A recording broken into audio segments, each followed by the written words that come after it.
kahulumeni sibhekelene no-95 aba-3 u-95 wokuqala uthi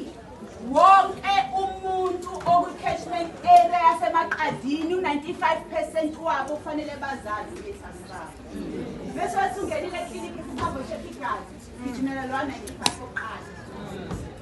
u-95 wesibili uthi